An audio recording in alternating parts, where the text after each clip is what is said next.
coming on real hard. There's the gun, there's the start.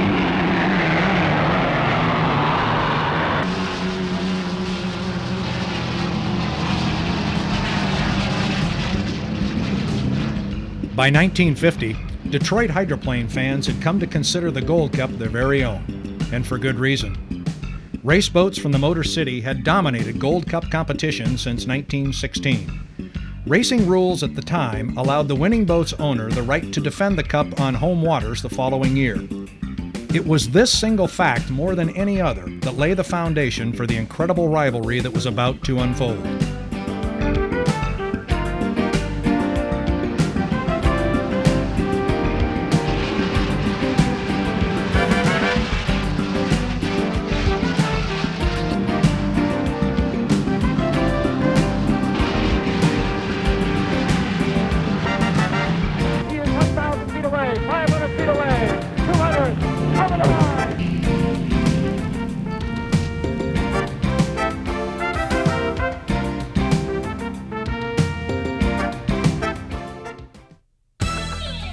The 1950 Gold Cup would be held on the Detroit River. Bill Cantrell had kept the cup in the Motor City by winning the 1949 event aboard My Sweetie.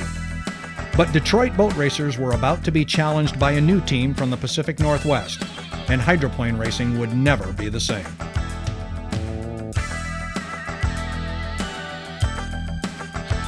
On June the 26th, 1950, on Seattle's Lake Washington, Stan Sayers, Ted Jones, and Anchor Jensen prepared their new craft, the Slo-Motion 4, for an assault on the world straightaway record. The run would prove historical. With Sayers and Jones in the cockpit, the Slo-Motion 4 roared through the measured mile at an average speed of 160.323 miles per hour, eclipsing the previous mark by nearly 19 miles per hour. In the weeks that followed the record run, the Slo-Mo was loaded on a trailer and sent to Detroit to compete for the coveted Gold Cup.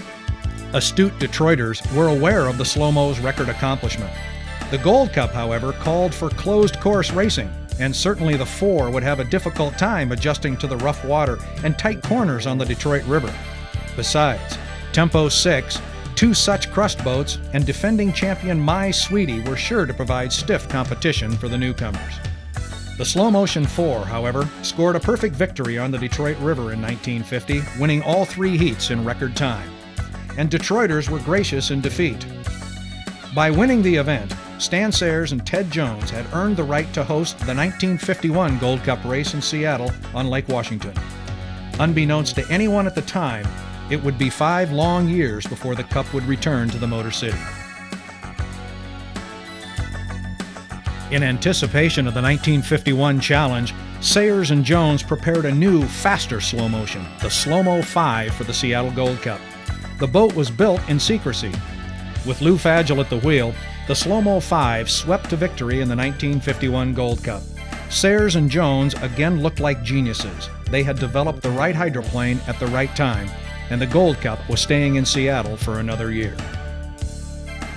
Preseason boat-building activity in Detroit put hype for the 1952 Gold Cup at an all-time high. Numerous new boats would be on hand to bring the cup home to Detroit. A rebuilt Such Crust was rumored to be making the trip west.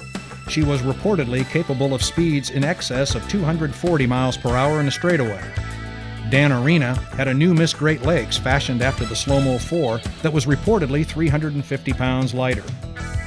The stiffest challenge in 1952, however, was expected from Chuck Thompson in the huge twin-engine Miss Pepsi.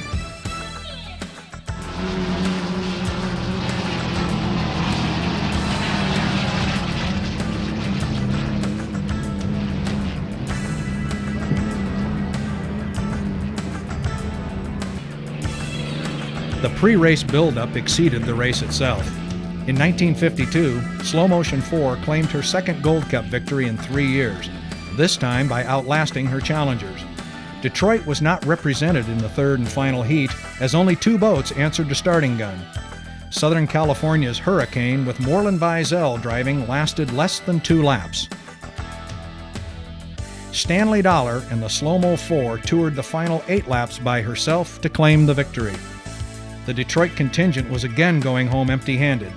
The Gold Cup was staying in Seattle.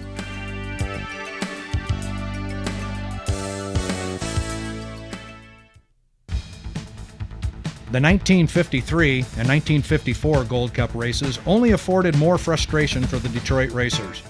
The 1953 regatta was a clean sweep for the Slo-Mo 4 with Lou Fagel and Joe Taggart sharing the driving duties. The 1954 Gold Cup was much the same, as it too was a one-sided event. This time, however, it was Slo-Mo 5 doing the honors. Lou Fagel ran the 5 to 3 heat victories in a perfect day. Animosity grew, and inevitably the Detroiters cried foul. They objected to the flying starts employed by the Slo-Mo team, and especially Lou Fagel. Prior to the start of the races, the Slo-Mos would head north under the floating bridge. Then, at precisely the right moment, they would charge southward under the bridge, bringing excess speed to the starting line. It was both dramatic and dangerous. Heading north under the bridge, the Slo-Mo and Suchcrest nearly had a head-on collision. The Detroit-Seattle rivalry was about to erupt. Arriving in Seattle in 1955, the Detroit racers announced plans to block the Slo-Mo flying starts. They approached referee Melvin Crook and threatened to pull out of the race if the rules allowing the start weren't changed. Owner Sayers and driver Fagel bristled at the suggestion. Receiving immense pressure from both sides of the argument, referee Crook eventually banned the flying start, then resigned prior to the running of the race.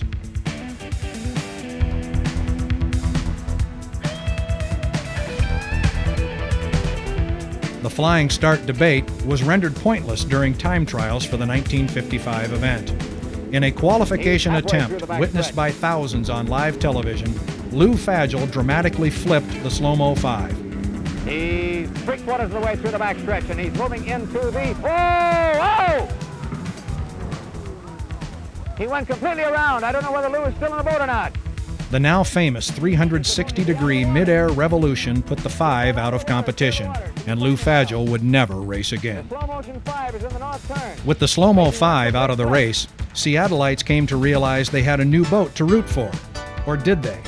While the Miss Thriftway was designed by Ted Jones and raced for the Seattle Yacht Club, her driver, Bill Muncy, hailed from Detroit.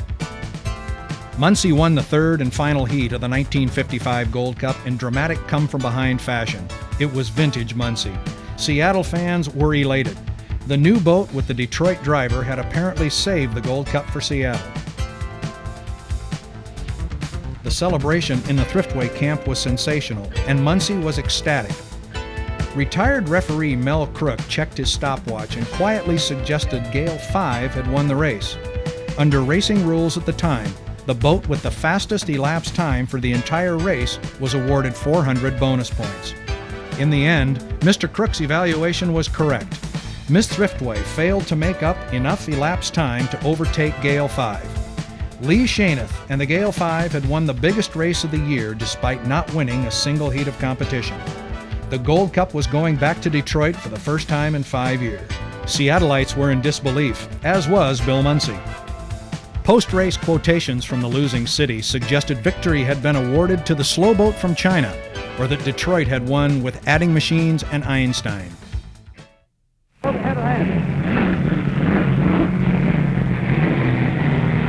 Pepsi is third, Maverick is second, and Pepsi begins to take over second place in the run down towards the west turn. The 1956 Gold Cup on the Detroit River would bring even more controversy. For the second year in a row, Muncy and Miss Thriftway returned to the pits convinced he had won the race. As the Thriftway celebration began, Chuck Thompson, rival driver of Miss Pepsi, claimed Muncy and Thriftway had struck a buoy on lap 7 and should therefore be disqualified. Ohio referee Gibson Bradfield agreed, and Miss Pepsi was quickly declared the winner. Seattle-based Miss Thriftway was dropped to third place. Muncy was understandably outraged. Numerous protests were filed following the event, and debate over the 1956 Gold Cup soon found its way to the courtroom. A Seattle television station provided footage of the controversial incident. Even that didn't settle the dispute. Finally, on November 16th, 76 days after the event itself, Miss Pepsi's initial claim against Muncy was disallowed, and the 1956 Gold Cup was officially and finally awarded to Miss Thriftway. Detroiters were beside themselves. Upon hearing the news, Muncie quickly visited the Detroit Yacht Club and claimed his prize. In retrospect, the Detroit-Seattle rivalry reached its pinnacle in 1955 and 1956. Never again would the battle elevate to the level it did in those two unforgettable seasons. 1956 also marked the end of an era. Gone from racing was Stan Sayers and the slow-motion racing teams. The remaining Slo-Mo, the 4, was destroyed during a test run in Detroit in preparation for the 1956 event. Thousands showed up to mourn the shattered hull upon its return to Seattle. Beyond winning 5 straight Gold Cups, the Slo-Motion 4 and 5 had captured the heart and soul of the Pacific Northwest and forever changed the landscape of hydroplane racing. The talented men behind the boats, Stan Sayers, Ted Jones, and Anker Jensen, are ultimately responsible for hydroplane racing in Seattle. The rivalry, however, was far from over. Unbeknownst to most fans, 2 of the rivalry's biggest players were actually good friends. Bill Muncie and Lee Shaineth, adversaries on the racecourse, were high school buddies and had served together in the Army. In Seattle, the 2 fostered the rivalry during race week. Shaineth would complain about Seattle fans in the city. Muncie would counter, calling Detroiters a bunch of whiners. The papers printed all the insults, while the 2 culprits would meet up for dinner and laugh over what they had caused. Boat racing benefited, and interest in the sport grew as a result. Wondering what could possibly happen next, an estimated 500,000 fans, along with the Seafair Pirates, showed up for the 1957 regatta in Seattle. For the 3rd year in a row, Muncie won the final heat. He was ecstatic returning to the dock in Miss Thriftway, and the celebration was a wet one. This time he was sure he had won the race, and this time he was correct. For the rivalry, it was almost a letdown. The race was clean, the outcome decisive. There would be no controversy in 1957, and the Gold Cup was staying west. In perhaps Lake Washington's most famous incident, Bill Muncie's domination of Gold Cup competition would come to an end in 1958. Charging for the first turn during a preliminary heat, Bill lost control of his new Miss Thriftway, slamming broadside into a 40-foot Coast Guard patrol boat. Both boats sank almost immediately. The gun is going off. Coral Race is coming down here to the 1,000-foot line. The race has been stopped down, and we'll have to check. Here is the screen. Here is the boat. Here is the boat. And where is Bill?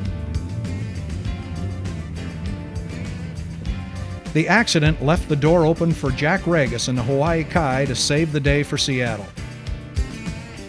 Regis, a crowd favorite, dominated the remaining competition, ensuring Seattle would host the 1959 regatta. Pretty well squared away, the 3rd and final heat of the 52nd Annual Gold Cup. Getting ready to go now as all 7 come pinched up in there. Muncie has running room, coming over 3rd over. The Maverick is right next to him. Muncie is coming on real hard now, taking his time. Maverick is right next to Thriftway. It's a 2-boat field. Miss Spokane is on the inside. Here they go. The 1959 Gold Cup was yet another controversial affair. Seattle lost the race after it was determined Norm Evans in Miss Spokane had jumped the gun in the final heat. That decision left the final outcome up to total elapsed time, and as he had in 1955, Muncie would once again lose a Gold Cup he thought was his. This time, 17 seconds separated he and Seattle from victory. The eventual winning boat, however, Maverick, was not from Detroit and instead represented the Lake Mead Yacht Club. Owner William T. Wagner and driver Bill Stead would take the 1960 Gold Cup south to Las Vegas, Nevada.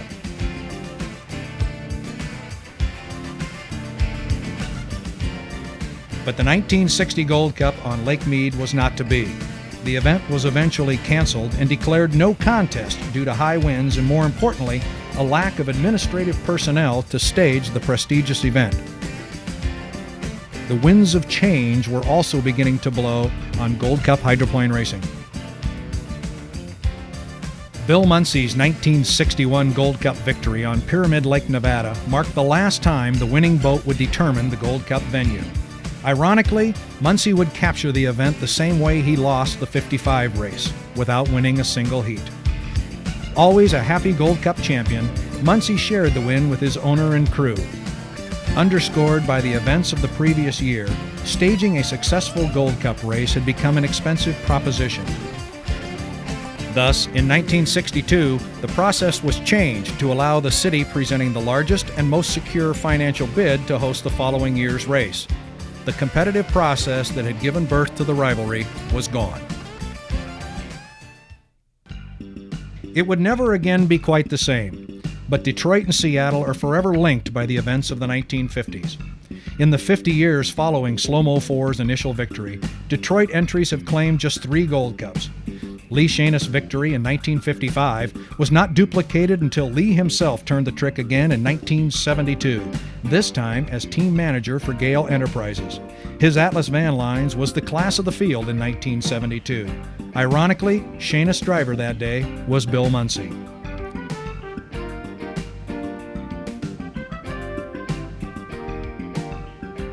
In 1976, Detroit racing legend George Simon enjoyed his first Gold Cup victory when Tommy Deeth piloted his Miss US to an upset victory in the final heat. Deeth claimed the victory by outrunning Detroit arch-rival Bill Muncy in his Seattle-based Atlas van lines. Tom Deeth, whose father had also raced hydroplanes, was never happier. It must have felt like old times for Detroit racing fans as well. Unfortunately, it would be the last. The staying power of the rivalry over the years is a tribute to the magnitude of what it once was. In 1988, Tom Deeth aboard Miss Budweiser captured the Drivers' High Point Championship by narrowly defeating Seattle rival Scott Pierce. Surprisingly, it was Lee Shanous who interviewed a tearful Tom Deeth at the dock. The national champion boat, not national champion driver. Tom Deeth, great job. Buddy, a little congratulations. Well, I would want to say just one thing, Lee. You're a real good friend of mine and a native Detroiter. You were the last Detroit national champion, and I'm very proud to say that I'm following in your footsteps. Hey, thank you, Tommy. Currently, no unlimited race teams are based in Detroit, and the winner circles of today are dominated by Seattle-based teams. And ironically, much as it was in 1950, Detroiters have again come to consider the Gold Cup their own. The race has been contested in Detroit for the last 13 years. But could it happen again? Could a race team again burst on the scene like Slo-Motion 4 did 50 years ago, steal the show, and change the direction of the sport forever? It could, if we allow ourselves to dream.